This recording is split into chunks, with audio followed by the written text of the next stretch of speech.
नमस्कार, city live में स्वागत है आप सभी का। मैं हूं आपके साथ छाया चौधरी। बुलेटिन की शुरुआत करेंगे राजधानी रायपुर से मिल रही बड़ी खबर के साथ। रेलवे स्टेशन की पार्किंग का ठेका रद्द कर दिया गया है। ठेकेदार को 30 दिन में काम समेटने के लिए नोटिस जारी किया गया है। रेलवे ने नोटिस जारी किया है। अवैध वसूली और यात्रियों को छोड़ने आने वालों के साथ लगातार मारपीट की शिकायत मिल रही थी, जिसके बाद ये एक्शन लिया गया।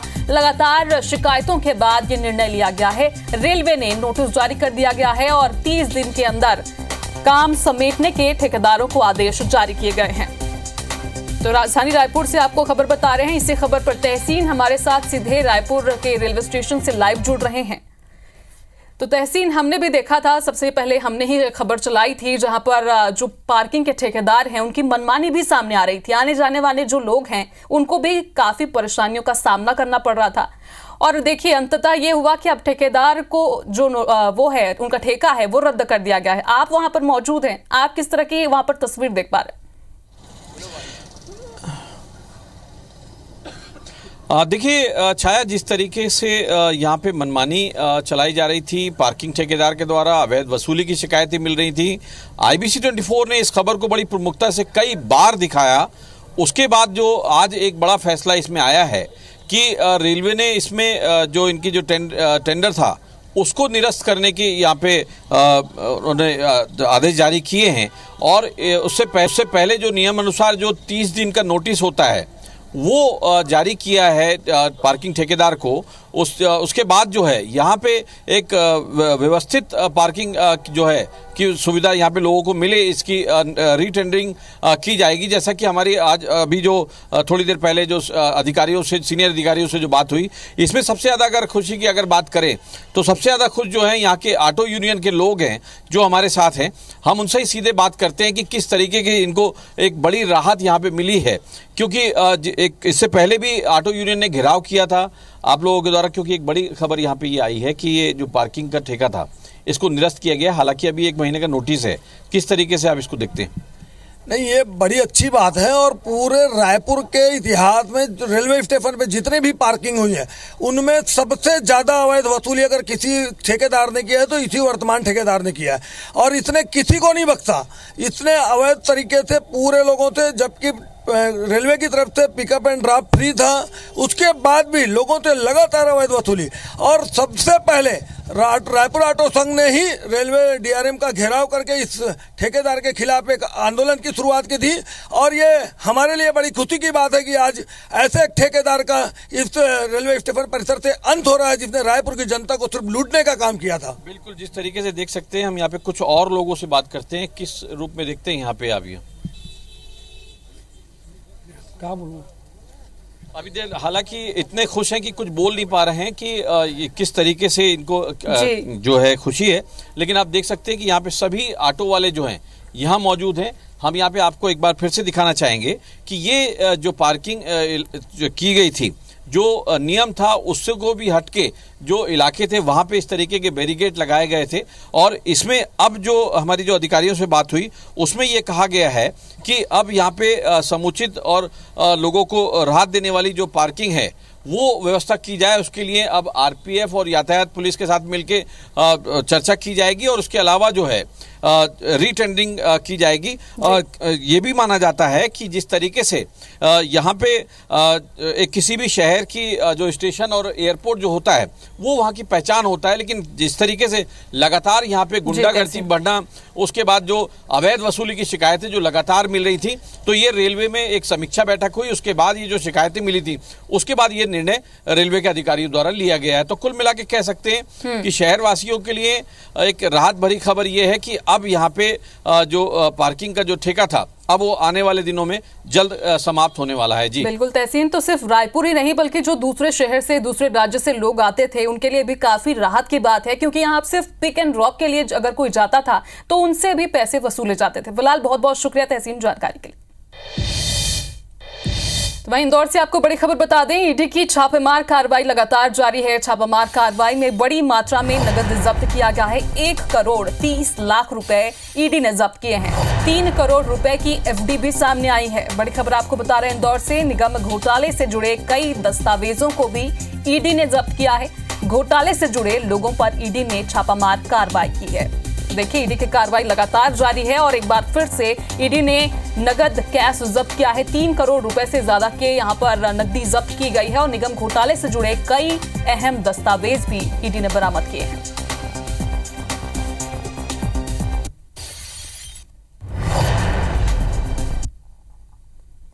इधर नान घोटाला मामले में ईडी ने सुप्रीम कोर्ट में सनसनीखेज खुलासा किया है। ईडी ने सुप्रीम कोर्ट में हलफनामा दाखिल कर बताया है कि घोटाला में शामिल 2 अधिकारी अनिल टुटेजा और आलोक शुक्ला हाईकोर्ट जज के संपर्क में थे।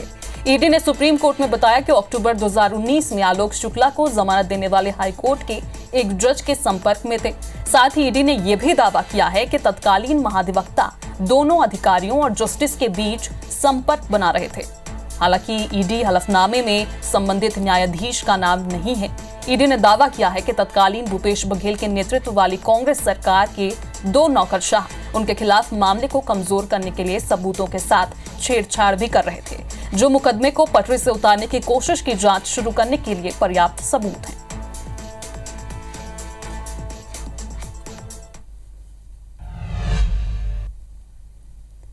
तो इधर मध्य प्रदेश में पशुपालन मंत्री लखन पटेल ने मीडिया से चर्चा में किसानों को प्रोत्साहन राशि देने की बात कही है। मंत्री लखन पटेल का कहना है कि एमपी में फसल उत्पादन अपनी अधिकतम सीमा पर है। सरकार किसानों को फायदा देने जल्द ही प्रोत्साहन राशि देना शुरू कर देगी। वहीं प्रदेश में गायों की स्थिति को लेकर पशुपालन मंत्री ने कहा कि पालतू गाय को भी लोग रोड पर छोड़ रहे हैं, लोगों को जागरूक करना पड़ेगा। गाय सड़क पर ज्यादा दिख रही है। सरकारी कोशिशों के बाद भी लोगों ने सहयोग करना छोड़ दिया है। साथ ही कहा कि प्रदेश में 10 वन्य विहार बनाए जाएंगे, जो 300, 400 और 500 एकड़ के होंगे। उधर 15% किसान सहकारी समिति से जुड़े होने के सवाल पर पशुपालन मंत्री ने कहा कि अभी मध्य प्रदेश में कम किसान ही सहकारी समिति से जुड़े हैं। किसानों की संख्या बढ़ाने सहकारी दुग्ध संघ के सेंटर्स भी बनाए जाएंगे। एग्रीकल्चर जो प्रोड्यूस है वो तो मैक्सिमम पे है और उसको अगर हमको किसान की आय दुगनी करना है तो हमारे पास किसानों की रुचि बढ़ाएं और उनको फ़ायदा देने का काम करें। तो हमारे माननीय डॉक्टर मोहन यादव जी ने भी घोषणा की थी कि जितने भी सहकारी समिति हमारे दुग्ध संघ से जुड़े हुए किसान हैं वो जितना भी दूध देंगे उनको 5 रुपये लीटर की सब्सिडी के रूप में, उनको प्रोत्साहन राशि के रूप में उनको दिया जाए। रीवा में एक दुग्ध संघ बनाने का भी विचार चल रहा है जो बहुत जल्दी धरातल पर ले आएंगे। तो मध्य प्रदेश के सभी बीजेपी विधायक अब हर सोमवार और मंगलवार को भोपाल में रहेंगे। भोपाल में रुककर के विधायक अपने क्षेत्र के विकास कार्यों के लिए मुख्यमंत्री और मंत्री से मुलाकात करेंगे। इस दौरान अपने अपने क्षेत्रों में विकास के लिए मंत्रियों से मदद मांगी जाएगी। सूत्रों के माने तो मंत्रियों से भी कहा गया है कि वे विधायकों से मिलें और उनकी बातों को तवज्जो दें। मुख्यमंत्री डॉक्टर मोहन यादव ने मंत्रियों के लिए पहले ही निर्देश दे रखे हैं कि वे सोमवार और मंगलवार को भोपाल में रहेंगे। यह व्यवस्था पिछली माह विधायकों के साथ मुख्यमंत्री की संभागवार बैठकों के बाद लागू हुई है। इस बैठक में विधायकों ने मंत्रियों से मुलाकात नहीं हो पाने और तवज्जो नहीं मिलने की शिकायत की थी। इधर पूरे मामले पर सियासत भी शुरू हो गई है। कांग्रेस के पूर्व मंत्री पीसी शर्मा ने सवाल खड़े किए हैं, तो वहीं बीजेपी विधायक और प्रदेश महामंत्री भगवान दास सबनानी ने इस पहल का स्वागत किया है। माननीय मंत्रीगण यहाँ 2 दिन रहने वाले हैं, 3 दिन रहने वाले हैं, तो इस बीच आकर के वो अधिकारियों से भी मिलेंगे, मंत्री से भी मिलेंगे। जो विकास के काम हैं उन पर भी चर्चा होगी। नहीं, ये तो एक नेचुरल प्रक्रिया है, लेकिन वो मंत्री काम तो करें। विधायक तो मिल लेंगे आके, वहाँ अपने क्षेत्र से दूर 100-200 किलोमीटर से आएंगे, 300 किलोमीटर से, लेकिन वो काम होना चाहिए। अगर ये हालत रहेंगे तो ये विधायक मिल भी लेंगे, जब मंत्री की हालत है तो विधायक क्या होगी।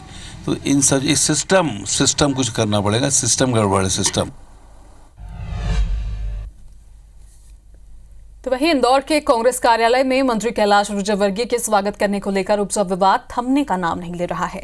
कुछ देर पहले कांग्रेस के प्रदेश मीडिया प्रभारी मुकेश नायक ने कहा था कि दोनों ही अध्यक्ष को पार्टी निलंबित कर चुकी है, लेकिन अब शहर संगठन प्रभारी अविनाश भार्गव ने कहा है कि दोनों अध्यक्षों का निलंबन समाप्त हो चुका है। उन्होंने कहा कि दोनों अध्यक्ष को 1 सप्ताह का समय दिया गया था। उनके जवाब से पार्टी संतुष्ट है। मीडिया प्रभारी और शहर संगठन प्रभारी के अलग अलग बयान से कांग्रेस में ही 2 फाड़ नजर आ रहा है। 7 दिन का निलंबन था।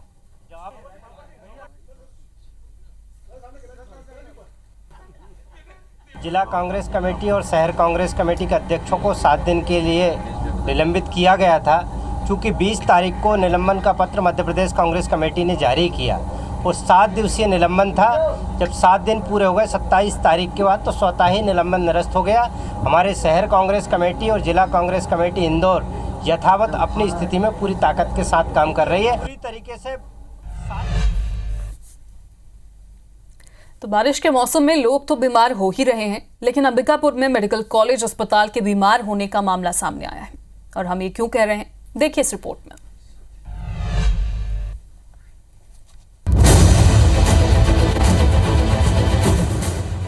सरकारी अस्पताल बीमार हैं। चौंकिए मत, ये सच्चाई है अंबिकापुर के देवेंद्र कुमारी सिंहदेव मेडिकल कॉलेज की, और इस हकीकत को बयां कर रही हैं ये तस्वीरें। इन तस्वीरों में आप साफ साफ देख सकते हैं यहाँ के अधिकारी मरीजों का इलाज करने के बजाय अस्पताल की छत का इलाज करवाने में जुटे हैं। ये है मेडिकल कॉलेज के डीन डॉक्टर रमनेश मूर्ति और अस्पताल अधीक्षक डॉक्टर आरसी आर्या।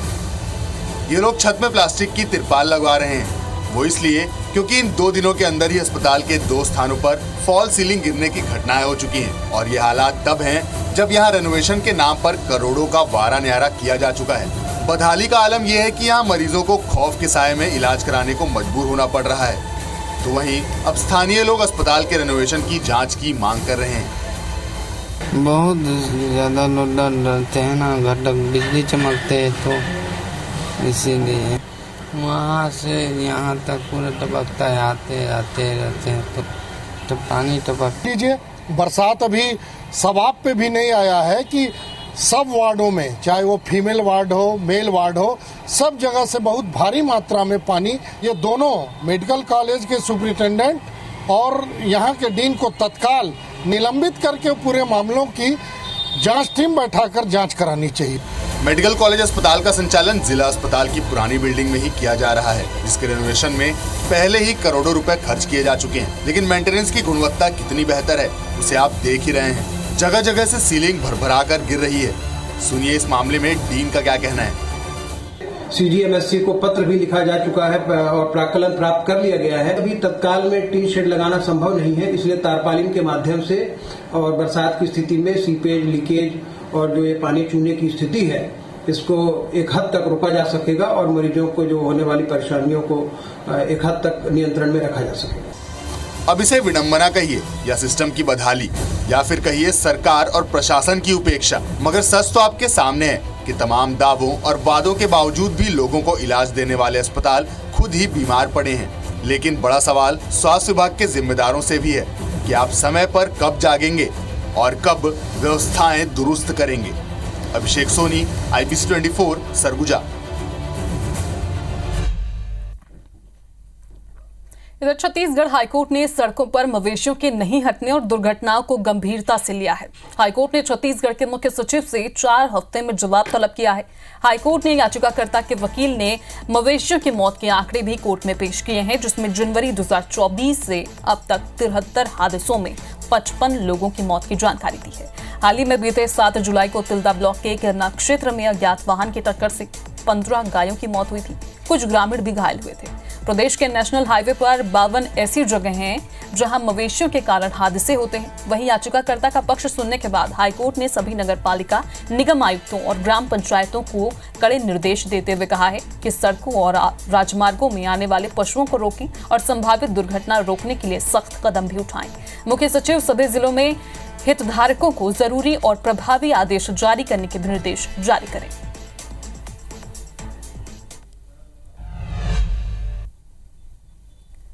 तो इधर बीजापुर में भारी बारिश के कारण बीते कुछ दिनों से आम जनजीवन अस्त व्यस्त हो गया है। कई गांव टापू बन गए हैं और राशन लाने के लिए भी लोगों को जान जोखिम में डालना पड़ रहा है।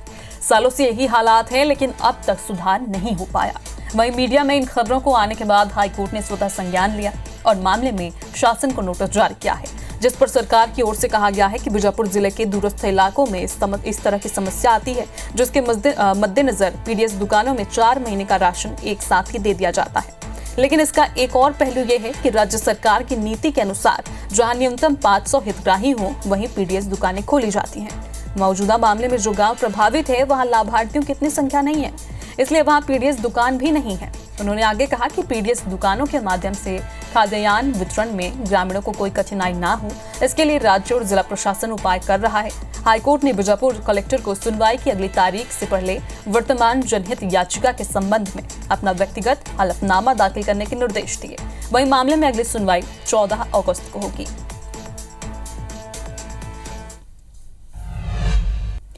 अगली खबर राजधानी रायपुर से है, जहां पुलिस चर्चित लेकिन लंबित मामलों को अब बंद करने के मूड में नजर आ रही है। ऐसे दर्जनों मामले हैं जिसे आज तक पुलिस या क्राइम ब्रांच की टीमें नहीं सुलझा पाई हैं। कुछ पेंडिंग केसों की बात करें तो सबसे पहला मामला 19 अक्टूबर 2021 को टिकरापारा थाना क्षेत्र का है, जहां 55 साल के बुजुर्ग महिला की उसके घर में गला घोंटकर हत्या कर दी गई थी।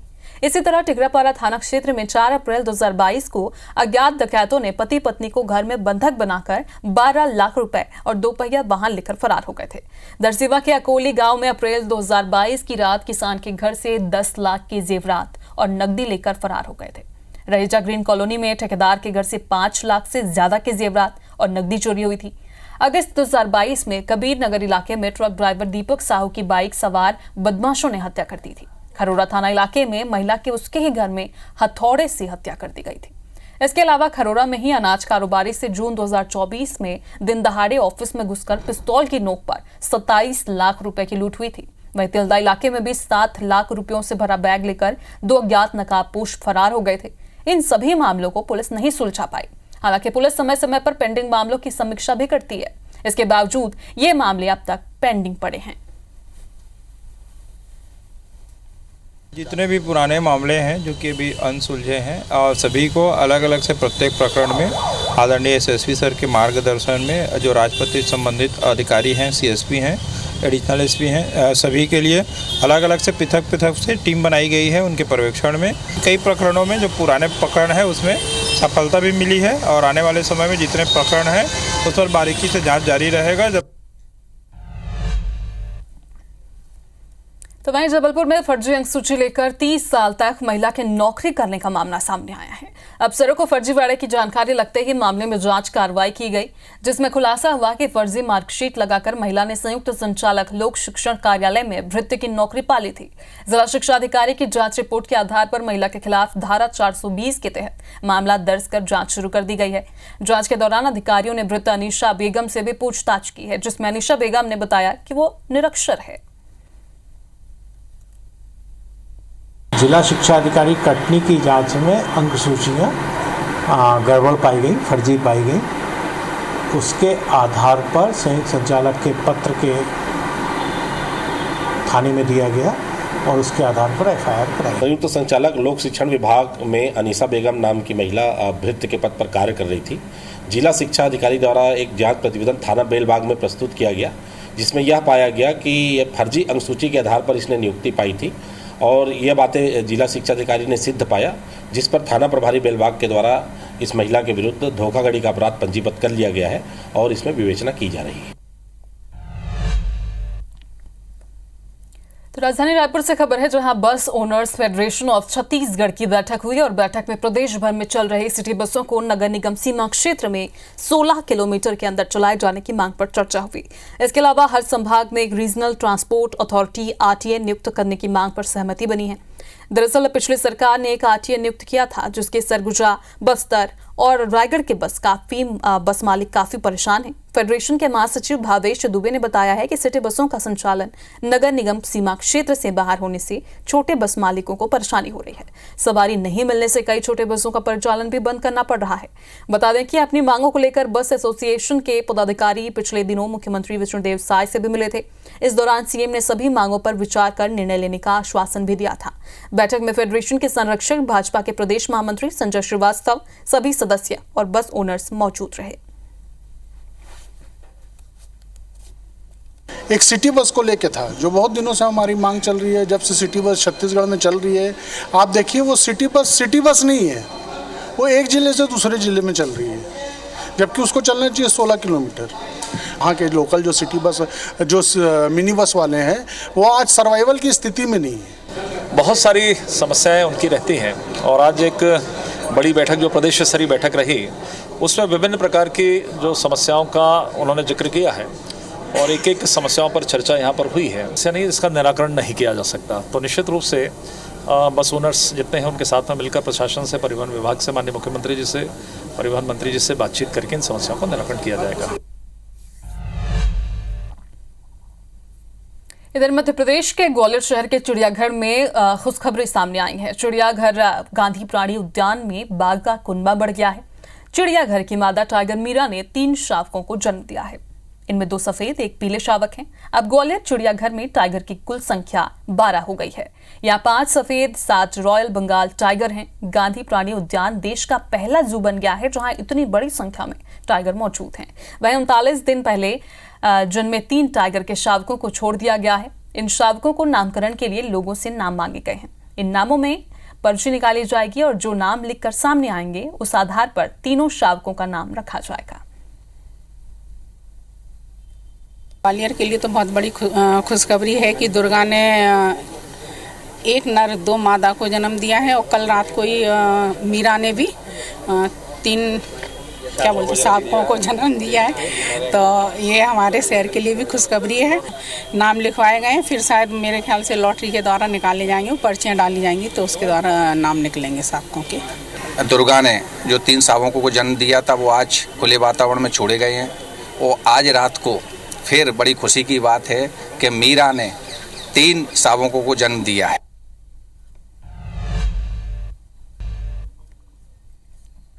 इधर ग्वालियर में बन रहे अटल स्मारक पर नया विवाद खड़ा हो गया है। इसकी वजह अटल स्मारक वाली जगह पर बड़ी संख्या में पेड़ का होना माना जा रहा है, जिनके कटाई के विरोध में पर्यावरण प्रेमी मैदान में हैं।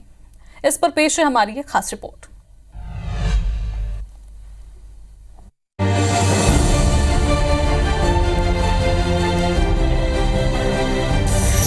अटल स्मारक निर्माण में बाधक बने पेड़, हाथों में तख्तियां लेकर पेड़ कटाई का विरोध। हाथों में तख्तियां लिए खड़े लोग स्कूल, कॉलेज, रिटायर्ड अफसर से लेकर शहर के बुद्धिजीवी हैं, जो अटल स्मारक प्रोजेक्ट में काटे जाने वाले पेड़ों का विरोध करने के लिए खड़े हैं। इनका विरोध ग्वालियर के कलेक्ट्रेट में चल रहा है, जिसकी अगुवाई स्वर्गीय अटल जी के साथ रहे और बीजेपी के पूर्व जिला अध्यक्ष राज चड्ढा कर रहे हैं। इस विरोध में कांग्रेस के विधायक भी शामिल हैं। 19.4 हेक्टेयर भूमि पर जो लगाया वन है, जो ग्वालियर वासियों ने 20, 25, 50 साल की मेहनत से लगाया है, उसको काट रहे हैं। शक्ति भर लड़ेंगे और सारे ग्वालियर को साथ में आने का आह्वान करेंगे। आपने पहले तो पैसे खर्च किए, गड्ढे किए, लोगों ने मेहनत करके पेड़ लगाए, अब उनके 1000-1200 पेड़ों को काटा जा रहा है। और जहाँ सरकार कहती है और भारतीय जनता पार्टी के जो जुमले लिखे हैं कि 1 पेड़ 100 पुत्रों के बराबर है, अब 1000 पुत्रों का अगर बलि देंगे तो फिर क्या स्थिति पैदा होने वाली है। इसलिए मेरा कहना है कि प्लानिंग ही सही नहीं है। प्लानिंग वहाँ करना चाहिए जहाँ जंगल है। बीजेपी के पूर्व सांसद विवेक सेजवलकर का कहना है कि कुछ काम होगा तो पेड़ काटे जाएंगे, लेकिन लगाए भी जा रहे हैं। तो वहीं कलेक्टर का कहना है जो पेड़ काटे जाएंगे उनके स्थान पर दूसरी पहाड़ी पर पेड़ लगाए जाएंगे। लैंड की जरूरत अगर है विकास के लिए तो उसकी भी व्यवस्था करनी तो पड़ेगी, क्योंकि फिर बैलेंस बना करके और अधिक से अधिक मात्रा में नए वृक्ष लगा करके इस समस्या का हल हो सकता है, ऐसा मेरा मानना है। जितने भी प्लांट्स वो कट रहे हैं उससे 10 गुना अधिक पौधे उन्हें लगाना है। उनको स्पष्ट किया है कि वो पौधे छोटे ना लगा करके अच्छे 10-12 फीट की हाइट के जो मैच्योर पौधे होते हैं उनको लगाएं, जिससे कि वो ग्रीनरी बरकरार रहे। वहीं विभिन्न योजनाओं की वजह से अब तक पेड़ों की कटाई की बात करें तो पुरानी छावनी भिंड मार्ग चौड़ीकरण के नाम पर 400 पेड़ काटे गए। शिवपुरी लिंक रोड विस्तार पर 300 पेड़ों की कटाई हुई। रेलवे स्टेशन पुनर्विकास पर 231 पेड़ों को काट दिया गया। नए एयर टर्मिनल के नाम पर 100 पेड़ काटे गए। थाटीपुर पुनर्घनत्वीकरण योजना पर 90 पेड़ काटे गए। बड़ा गांव हाईवे के नाम पर 40 पेड़, रेस कोर्स रोड चौड़ीकरण पर 100 पेड़, GR मेडिकल कॉलेज विस्तार पर 100 पेड़, तो स्मार्ट रोड के नाम पर 36 पेड़ों को काटा गया। और अब अटल स्मारक के लिए 637 पेड़ों को काटने का प्लान है। ग्वालियर में अटल स्मारक 10 एकड़ में तैयार किया जाएगा, लेकिन पेड़ों की कटाई की वजह से इसका विरोध शुरू हो गया है। ऐसे में देखना होगा कि अटल स्मारक कब तक बनकर तैयार होता है। नासिर गौरी, IBC 24, ग्वालियर।